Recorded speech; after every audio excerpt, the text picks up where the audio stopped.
Hello and welcome to my Specialization Introduction and Open World Content Guide for the Enhancement Shaman in World of Warcraft Battle for Azeroth. If you haven't seen the video primer for this series, I recommend that you watch that now. There'll be a link in the description below, and that'll get you up to speed on what it is we're doing in this video. So we're here on our Enhancement Shaman. We've got our action bars visible and empty. If we go into our talent tree, these are the talents you can pick to fulfill the requirements laid out in the primer video. And with that said, we will get into our spell book and start organizing our spells.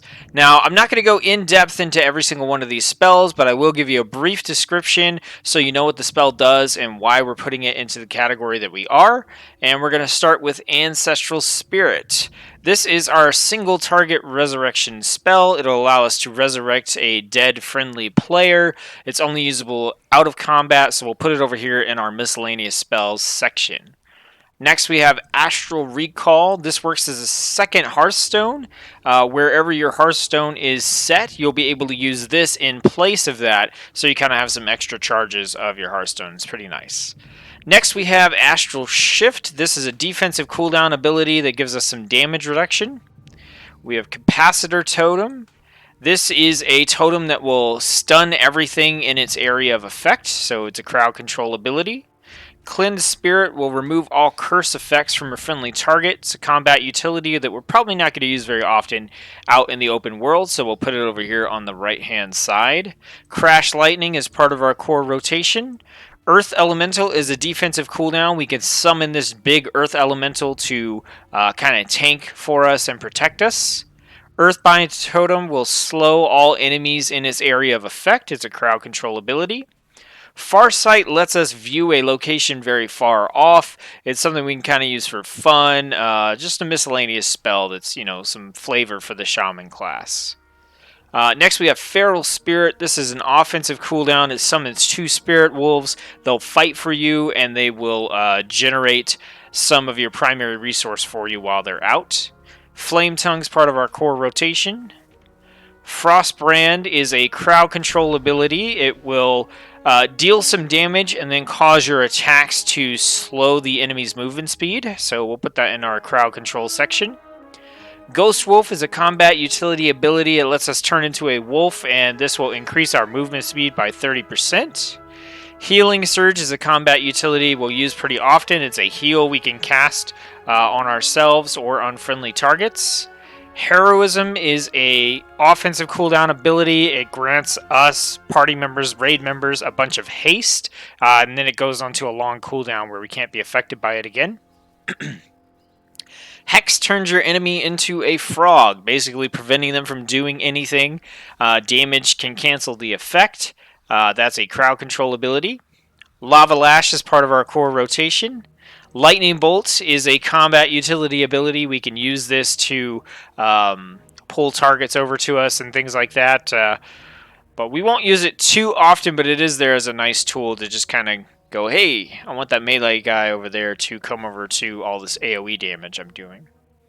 Next we have Purge. This will remove a beneficial magic effect from the enemy. It's a combat utility skill we probably won't use very often in the open world. Rockbiter is part of our core rotation. Spirit Walk, you could put this into combat utility or defensive cooldowns. I'm going to put it in combat utility because that's where I always put movement speed and just movement enhancing abilities. So this does, it removes all movement impairing effects and it gives you a nice speed boost for a few seconds. Storm Strike is part of our core rotation.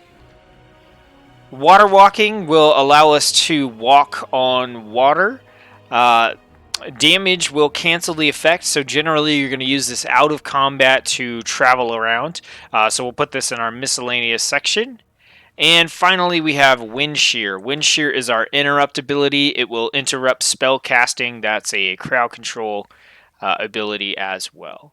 So that's all of our abilities sorted. So let's talk about the resources available to the Enhancement Shaman. There are 2 resources that you are able to use. The first is your mana. You have a pool of mana that is based on the amount of intellect you have in your gear. A lot of times for melee characters like this, it'll be based on your agility. But out in the open world, mana is pretty much irrelevant. You're hardly ever going to run out of it, so it might as well not even be a resource. But in the chance that you do run out of mana, you will not be able to cast some of your spells. Our main resource, however, is called Maelstrom. You start combat with 0 Maelstrom, and you're able to use abilities to build up Maelstrom, and then you can spin that on hard-hitting abilities. So mana's there, but we're mainly worried about Maelstrom. So let's jump in and take a look at the core rotation of the Enhancement Shaman. You're going to open up combat by casting Flame Tongue. Flame Tongue is an ability on a 10-second cooldown. It deals a little bit of damage and then enhances your weapons for 16 seconds, causing each attack to deal some fire damage to the target. So you'll cast that. That way you get your little self buff with your weapons, deal that extra fire damage. And then you're going to want to start to build up your Maelstrom so that you can spend it on abilities. And you do that by casting Rockbiter. Rockbiter has a short recharge time. It has 2 charges. And it will hit the target, dealing an okay amount of damage. But more importantly, it will generate 25 Maelstrom. So you build up your Maelstrom with Rockbiter, and then you can spend it on one of 3 different abilities. The abilities you're going to want to spend your Maelstrom on are, if you're fighting a single target, you want to use Storm Strike. Storm Strike has a 7.7 second cooldown, costs 30 Maelstrom, and it deals a large amount of damage to your target. In a situation where you're fighting multiple enemies, you want to cast Crash Lightning. This costs 20 Maelstrom, has a short cooldown, it will deal a little bit of damage, and it has the added bonus of if it hits 2 or more targets, which, like I said, if you're in a situation with multiple enemies, you use Crash Lightning, so you're almost always guaranteed to get this, then it will enhance your weapons and cause your other 2 Maelstrom spending abilities to also deal nature damage to targets in front of you. So we'll talk about that in a minute a little bit more after we talk about our other Maelstrom spender. And then each target that you hit with Crash Lightning will increase the damage of your next Storm Strike by 5%. So if you hit 3 targets, you get 15% increased damage on your next Storm Strike. Now, the final ability you can cast is Maelstrom. Maelstrom deals a good amount of damage. Lava Lash. Lava Lash is the last ability you can cast. It costs 40 Maelstrom, does an okay amount of damage, does not have a cooldown. So basically for Lava Lash, the only time you really want to use it is when all your other abilities are on cooldown, or when you have so much Maelstrom that you just need to get rid of some of it because you don't want to waste the Maelstrom that you're generating from your Rockbiter. So if you were at, say, 80 Maelstrom, and you know that Rockbiter is going to give you 25, well, you can have a maximum of 100, so if you use Rockbiter, you're wasting 5 Maelstrom. At that point, what you would want to do, if, say, your Storm Strike or Crash Lightning was on cooldown, is go ahead and cast Lava Lash, spin that 40 Maelstrom, now you're down to, 40, and you can cast Rockbiter, go back up to 65, and you didn't waste any of that Maelstrom generation. So, Lava Lash is what's often called a resource dump ability, where if you just have too much of your resource, you can cast this ability to get rid of some of it so you don't waste the resources that you would generate. So, let's walk through that one more time, and we'll take a closer look at Crash Lightning this time. So we're going to open up with Flame Tongue to get a little bit of damage, enhance our weapons.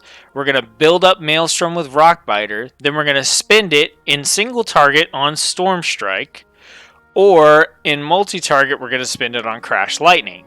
If those abilities are on cooldown or we just have too much Maelstrom, then we use it on Lava Lash. Now going back to Crash Lightning, when you use Crash Lightning and hit 2 or more targets for the next 10 seconds, Storm Strike and Lava Lash will also deal damage to all targets in front of you. So the way you want to do this in multiple target situation is you want to build up, you want to hit Crash Lightning once, then go back to using Storm Strike and Lava Lash until that 10 seconds has gone by. Then you'll Crash Lightning again, and then go back to using Storm Strike and Lava Lash. So we're going to go down and show this off over here at our favorite target training dummy. So we go up and we're going to cast our Flame Tongue. And now you're going to see it did some damage. The dummy does not have a debuff, okay? Flame Tongue is not a debuff to the target, it's a buff to you. See, we have Flame Tongue. So when you cast Flame Tongue, you're going to see that initial damage, and then you'll see the buff pop up on you. So it's important that you remember to make sure that you always have your Flame Tongue buff on. So when this is going to get low, you'll want to go back and cast Flame Tongue again. So after Flame Tongue, we would normally be building up our Maelstrom with Rockbiter, but this is one of those situations where we're already at maximum Maelstrom, so I just want to get rid of some. So I'm going to cast Lava Lash a couple times, and that's going to get rid of most of my Maelstrom. Alright, so after we cast our Flame Tongue, we'll hit Rockbiter, we'll build up our Maelstrom, then we will cast Storm Strike on a single target. And you'll see Storm Strike goes on cooldown. We've still got plenty of Maelstrom, so that's when we would cast Lava Lash. Storm Strike's off cooldown, so we'd cast that. And that's the single target rotation. Alright, let's see if we can drain this Maelstrom real quick. It's the bad part about explaining, is you get to build up all that resource. Alright, so give that a second. So we're down to 8. Okay. So we start combat. I'm going to do this faster now, so it actually makes a little bit of sense. So we're going to go up. We're going to Flame Tongue. We're going to build with Rockbiter. Storm Strike. We can go back into Rockbiter. And at this point, we've got a little too much Maelstrom, so we will Lava Lash. Our Flame Tongue is about to wear off, so we'll buff that back up. Alright, so that's kind of how your single target's going to work. So next we'll show off what you do in multi-target. So multi-target, we're going to do the same thing. We're going to pick our primary target, we're going to Flame Tongue, we're going to Rockbiter, but then we're going to Crash Lightning. Then we'll Rockbiter and we'll go into Storm Strike and Lava Lash. And we're going to watch for our buffs. So here we go. Flame Tongue, Rockbiter, into Crash Lightning, and now our Storm Strikes will hit. Our Storm Strikes and our Lava Lashes will hit multiple targets. And you can see this is the buff here, Crash Lightning. So as long as we have that on, our Storm Strike and our Lava Lash will deal damage to all targets in front of us. And you'll also notice that when we Crash Lightning, we do get that Gathering Storms buff. So we hit 2 targets, so our Storm Strike damage is increased by 10%. Okay, so I'm sure you're wondering, why does Storm Strike keep flashing yellow, and what is this big graphic above my head? For that, we need to get into the passive abilities of the Enhancement Shaman. So let's take a look at those. Alright, so first off we have Maelstrom Weapon. Your auto attacks and Wind Fury attacks generate 5 Maelstrom. So this is a way for us to get more of our resource. So what's a Wind Fury attack? Well, for that we go down to Wind Fury.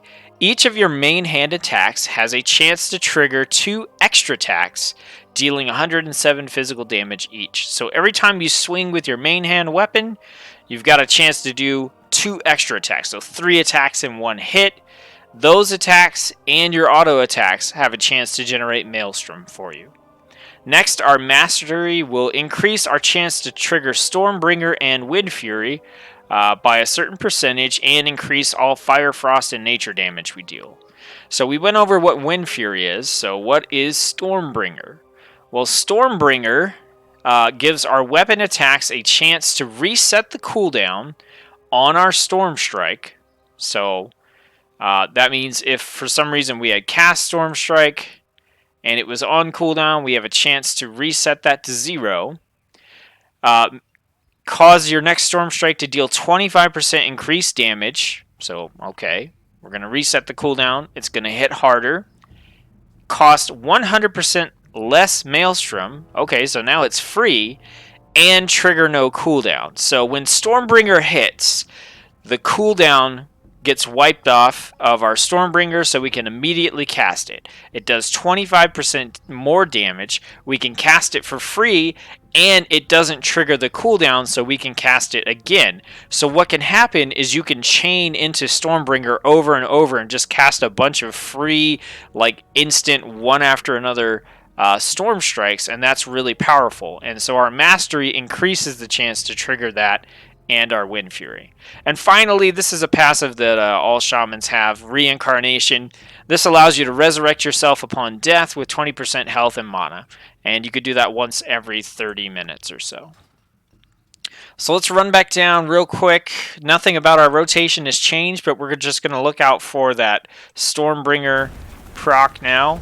There we go, we got it. So this graphic means you have Stormbringer, so we can hit our Storm Strike. It'll be free, and you see there's no cooldown, so we could Storm Strike right away if we wanted to. Alright, so we're just going to play around with the rotation a little bit here. There we go, we got another one. A Lava Lash and get rid of some stuff here. Now, a lot of times, you can just kind of Lava Lash and wait for that Stormbringer proc to go off. It's entirely up to you. Sometimes you can hit a dry spell where you just don't get any of those procs, and then that makes your rotation feel kind of slow. But when you do get them, it feels explosive. So keep an eye out for that. And that's really all there is to the basic Enhancement Shaman rotation. So the next thing we want to do is go into our talent tree, and we want to create a build that's going to work well in outdoor content. So let me go ahead and set that up real quick. Okay, so this is the build that I recommend you use in outdoor content. It's not the only one that you could use, but it's the one I like, recommend, and will be demoing at the end of this video. So we're going to go through each talent, talk about why it's a part of the build, what it does, and why we chose it, starting with Lightning Shield. So Lightning Shield is an ability. We'll put it down here in our combat utility on this side, just to remind us to keep it up. But what it will do is it will surround you with a shield of lightning for an hour. When you are attacked by melee attackers, there's a chance that they will suffer 50 nature damage and add a charge to your shield. When you Storm Strike, you add 2 charges to your shield. So you're building up charges on your shield. As you can see on this shield, I have 5 charges right now. So you're building up to 20. Once you get 20 charges, the shield will overcharge, causing you to deal nature damage with each attack and generate 100 Maelstrom over 10 seconds. So you get to deal a little bit of damage when your shield hits 20 charges. You get to deal a little bit of like Thorns damage to melee attackers, and you also get to generate a lot of Maelstrom once that charge goes off, which is going to help you do a lot of damage. Alright, that scorpion noise is driving me crazy, so I'm going to move over here. Alright. Next up, we have Totem Masteries. So this is an ability. We're going to put this down with our combat utility. So what this does is it's totally free. It doesn't have a cooldown. And when you cast it, it puts down these 4 totems. And these totems will give you these buffs up here. And there's a 40-yard range on this. So you can walk a good distance away. So what you want to do is kind of pick a spot in the middle of where you want to start working on your quest or your farm. Plop these totems down so you can get all the buffs. And if for some reason, say we wanted to go fight, way over here and we're more than 40 yards away, then all we have to do, let's get out of range here. There we go. We're out of range. We can just hit this and plop them all down again. So what are the buffs? Well, our Storm Totem is going to increase the damage of our Storm Strike by 5%. So a little more damage on that nice chunky ability, the one we're using the most often. Our Resonance Totem will generate 1 Maelstrom every 1 second. Now, as you can tell, it is doing that right now. but because Maelstrom automatically decays when you're not in combat, it doesn't really build up, but it will build up once you are in combat. So some nice passive resource generation. Our Ember Totem will increase the damage of Lava Lash by 10%. So anytime we have to dump that Maelstrom, we get 10% increased damage on that. And then finally, our Tailwind Totem increases the chance for Wind Fury Weapon to activate by 2%. Now, right now we have a, let's see, let's make sure. I don't know if those are affecting my combat logs, so let's get out of range of these totems real quick. Okay, so by default, I've got a 26% chance to trigger Wind Fury, and those totems add an extra 2% for 28 total percent chance to activate Wind Fury. So that's just a nice, like, one talent gives you all that nice kind of quality life and just passive damage increase. And with the fact that it, has no cooldown, it's instant cast, and doesn't cost anything. Like, it's a very effective ability to just use over and over again as you reposition yourself. Next, we have Spirit Wolf. So Ghost Wolf, as I said, will transform you and give you a nice 30% speed increase. Spirit Wolf makes it so that while you're transformed into a Ghost Wolf, you gain 5% increased movement speed and 5% damage reduction every 1 second, stacking up to 4 times. So when we first get into Ghost Wolf, we'll have 30% movement speed, and then our Spirit Wolf will build up, and now we have 50% increased movement speed.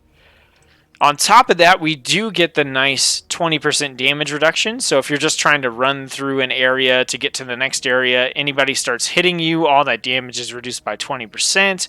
Or if you're in a fight and you're trying to kite an enemy around, you can use that damage reduction for that as well. So nice little utility ability.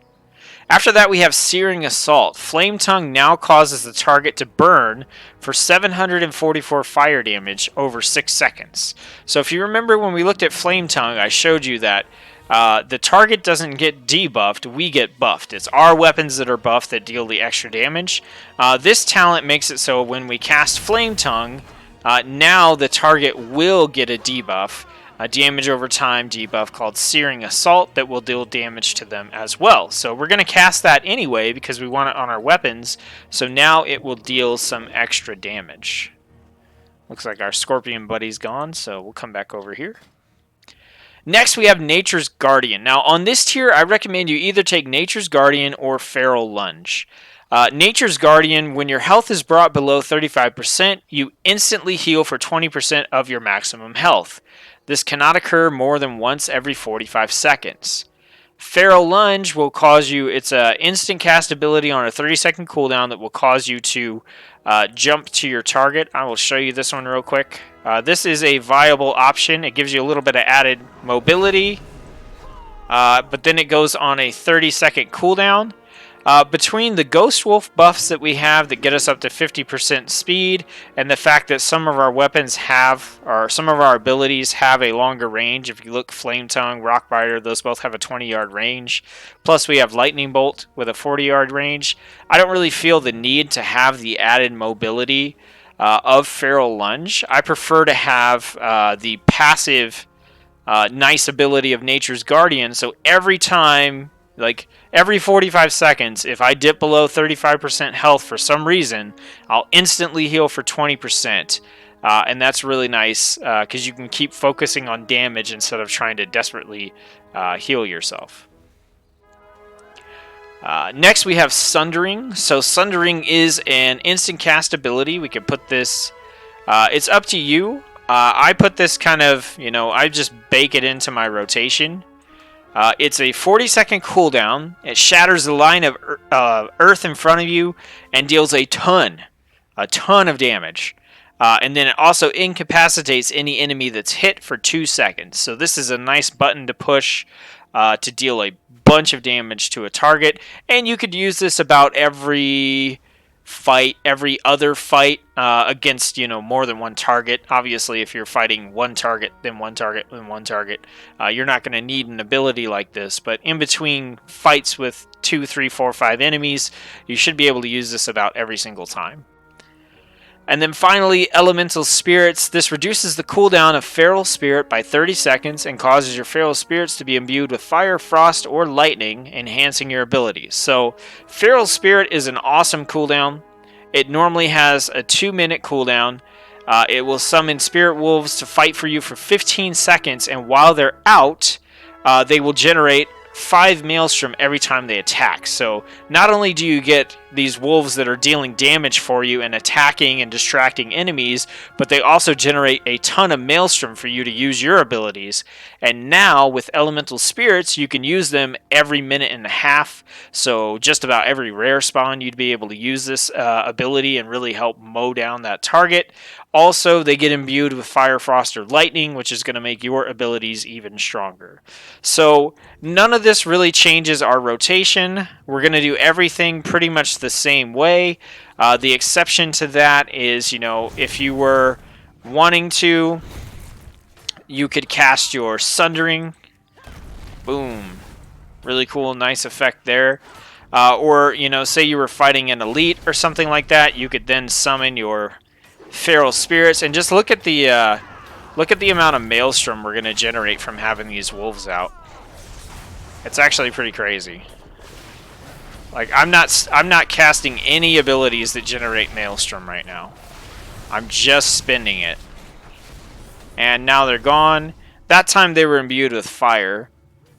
So yeah, that's pretty much how the rotation goes. Nothing much really changes. You just get some more tools, some more passive abilities. Don't forget to put down your Totem Mastery. So now that we got that figured out, let's jump in real quick and talk about the PvP talents you could take if you wanted to focus on PvE after you toggle on War Mode. So first off, I recommend that you take Relentless. This will replace your Honorable Medallion, which is an active PvP talent. Instead, it turns it into a passive ability that reduces the duration of all incoming crowd control effects by 20%. Nice set it and forget it ability. Then we have Static Cling. After you use Storm Strike twice in a row on an enemy, you create a coil of lightning binding you to the target, increasing the damage the target receives from your attacks by 15% and increasing your movement speed by 15% while the cling holds. If the target moves further than 15 yards from you, the cling will break. Now, in PvE content, the target is not going to run away from you because it's a computer-controlled enemy and it doesn't know any better. So all you have to do is Storm Strike 2 times in a row on a target and you get 15% increased damage. And that's amazing for elites and rares. So really, really nice. Ride the Lightning. When you Storm Strike, you also cast a Chain Lightning on the target. Chain Lightning is an ability that the other 2 specializations for Shaman have, where it will hurl a lightning bolt at the enemy, dealing damage to your main target and then jumping to additional nearby enemies. So even if you don't have nearby additional enemies, this is just a flat increase to the amount of damage that your Storm Strike will do. But if you do have additional enemies, then this now turns Storm Strike into a multi-target ability by default without having to use Crash Lightning. So it's just an all-around solid upgrade to the ability that you're going to be using all the time anyway.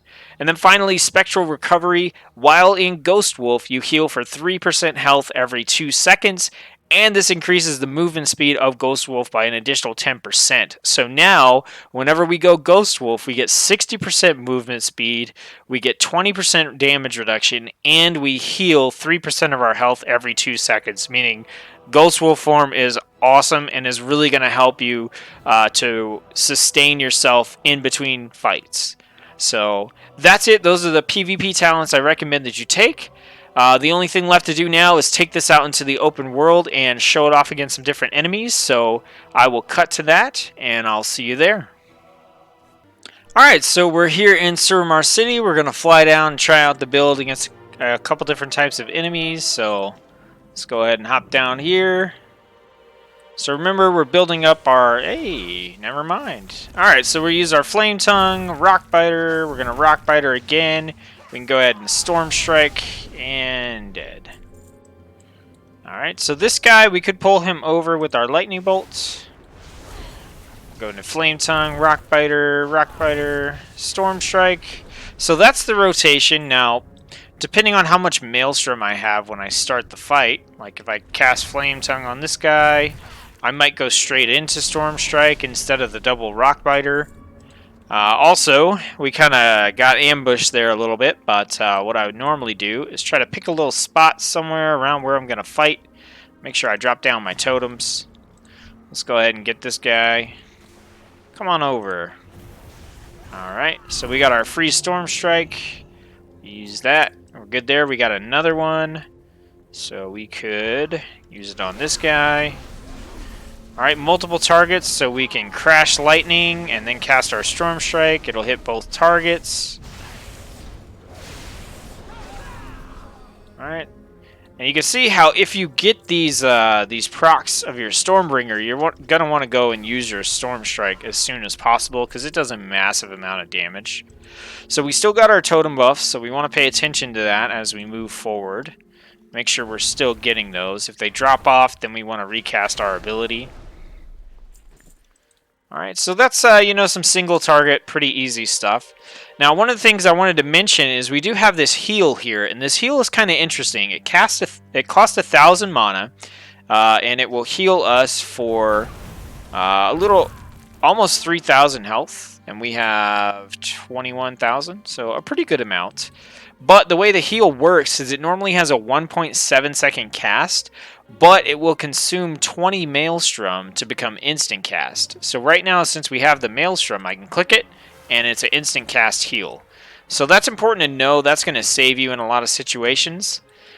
So in this situation here, I know that I'm going to come back and fight this guy around this area, so I might go ahead and drop my totems right here. And then we're going to go and try to grab a few enemies here. See if we can't grab... I guess we're just going to get 3 for right now. We can pull this guy over. Alright, so we want to kick things off with our Crash Light... Oh, man. Okay, we're going Spirit Wolves here. We're going to go Astral Shift and bust out our Earth Elemental. We are going full on every cooldown we have here. Because we just pulled a bunch of stuff. So we're going to want to use our Maelstrom on our Healing Surge to get ourselves back up there. Keep our Crash Lightning up. We can use our Sundering. That's going to deal a massive amount of damage and also stun those targets for us. So Crash Lightning into Storm Strike. We can Storm Strike again. Lava Lash because Storm Strike's on cooldown. Storm Strike for the free deal there. And you can see how, you know, in that situation where we sort of got ambushed there, that was 3, 4, 5, 6 enemies and a big elite demon. But we had our totem buffs. I went ahead and I cast our Feral Spirits, so we got the enhancement from them. Alright, I guess this guy wants to fight our Earth Elemental.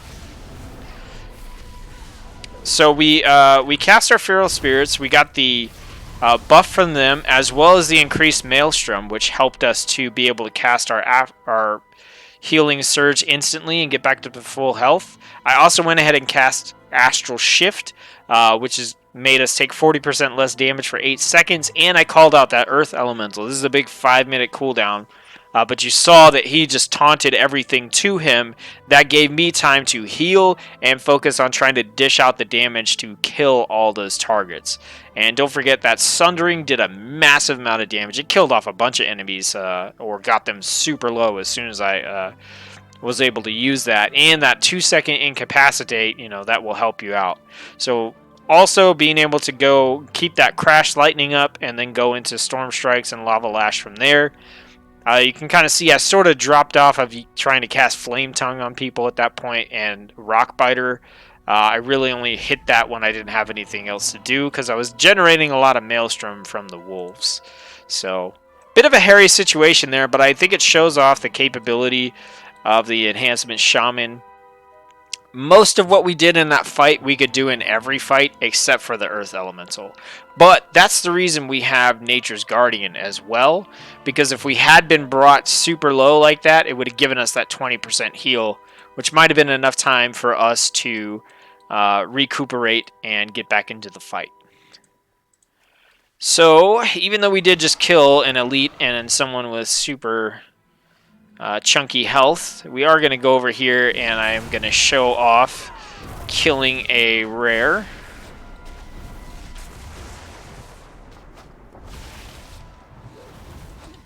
Alright, so we're just going to get rid of these guys.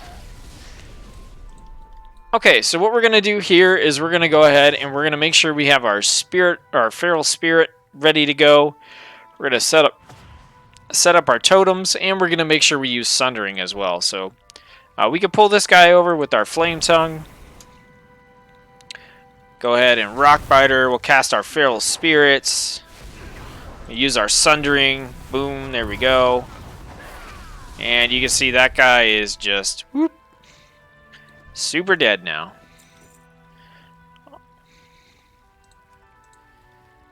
Alright, and that's how you can do it. That's the build. That's the Enhancement Shaman. I hope this has helped you to understand it a little bit better. Hope it's given you the confidence to get on your own Enhancement Shaman. Get out there in the open world. Start, leveling, questing, farming. Try out the specialization. See if it's something you'd like to play in Battle for Azeroth. If you like the video, give me a thumbs up, subscribe, comment, whatever you want to do to help encourage me to keep making this content. I hope that you have a great time in BFA. And thank you for watching.